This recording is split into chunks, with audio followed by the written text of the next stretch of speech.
जैसे ही जॉनथन का ध्यान भटकता बार्ब अचानक गायब हो जाती है। जॉनथन इस बात पर गौर नहीं करता और वहाँ से चला जाता है। जॉयस जब अंदर जाती तो वो दीवार के अंदर उस अजीब से जानवर को देखती, जैसे वो दीवार फाड़कर बाहर आ रहा हो। जॉयस डरकर घर से बाहर भाग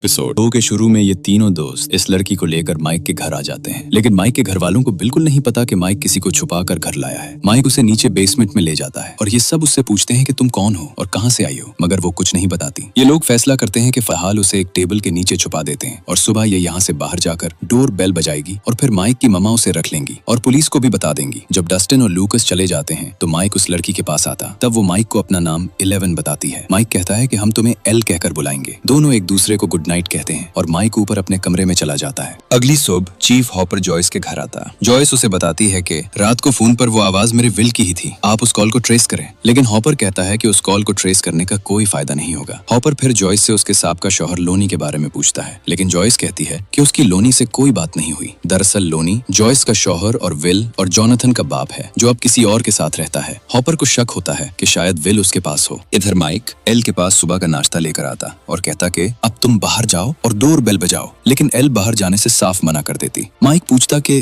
क्या तुम्हें कोई तंग कर रहा है, तो वो बताती कि बुरे लोग मुझे मारना चाहते हैं। इतने में माइक की माँ उसे स्कूल के लिए बुलाती, मगर माइक स्कूल नहीं जाता और घर रहकर एल को पूरे घर का विजिट करवाता, क्योंकि दिन के वक्त उनके घर में कोई नहीं होता। विजिट के दौरान एल की नजर विल की फोटो पर पड़ती और वो उस पर उंगली रखती, लेकिन कुछ बताती नहीं। शाम को माइक डस्टिन और लूकस को बुलाता। जब वो एल को देखते हैं तो गुस्से में आ जाते हैं। वो दोनों कहते हैं कि हम तुम्हारी मोम को सच बता देंगे, लेकिन माइक उन्हें मना करता। जब लूकस बात नहीं मानता और दरवाजा खोलने लगता है तो एल अपनी सुपर पावर से दरवाजा खुद ब खुद बंद कर देती है। ऐसा 2 बार होता है और ये सब डर जाते हैं। दूसरी तरफ डॉक्टर ब्रेनर जॉयस की उस कॉल रिकॉर्डिंग को सुन रहा होता, जो उसने पुलिस को की थी, जिसमें पीछे किसी अजीब जानवर की आवाज आ रही थी। इधर स्टीव नैन्सी को अपने घर एक छोटी सी पार्टी पर इनवाइट करता। नैन्सी अपनी माँ से झूठ बोलती कि स्कूल में विल के लिए कोई प्रोग्राम है और वो अपनी दोस्त बार्ब को लेकर स्टीव के घर चली जाती। बार्ब उसे मना करती, पर नैन्सी नहीं मानती। इसी दौरान जॉनथन अपने बाप लोनी के पास जाता, मगर लोनी कहता कि विल मेरे पास नहीं है। वापसी पर जॉनथन उस जगह जाता जहां विल की साइकिल गिरी थी और वहां पिक्चर्स लेने लगता। अचानक उसे शोर सुनाई देता और वो पीछा करते हुए स्टीव के घर तक पहुंच जाता, जहां पार्टी चल रही होती। वो नैन्सी और बाकी सबकी छुप कर तस्वीरें बनाने लगता। इतने में नैन्सी स्टीव के साथ ऊपर कमरे में चली जाती, जबकि बार्ब अकेली पूल के पास बैठी होती। जॉनथन उसकी भी पिक्चर लेता है, लेकिन जैसे ही जॉनथन का ध्यान भटकता बार्ब अचानक गायब हो जाती है। जॉनथन इस बात पर गौर नहीं करता और वहाँ से चला जाता है। घर पर जॉयस को फिर से एक कॉल आती है, जिसमें विल के रोने की आवाज आती। अचानक घर की लाइट्स ब्लिंक करने लगती हैं और फिर इतनी तेज होती हैं कि फोन खराब हो जाता और अचानक विल के कमरे से म्यूजिक बजने लगता। जॉयस जब अंदर जाती तो वो दीवार के अंदर उस अजीब से जानवर को देखती, जैसे वो दीवार फाड़कर बाहर आ रहा हो। जॉयस डरकर घर से बाहर भाग जाती है। इस एपिसोड के एंड में हमें ये पता चलता है कि 11 के पास सुपर पावर्स हैं, जिसकी वजह से लैब वालों ने उसे कैद किया हुआ था और 11 को विल के बारे में जरूर कुछ पता है जो वो बता नहीं रही। अब देखते हैं अगली तीसरी एपिसोड में क्या होता है।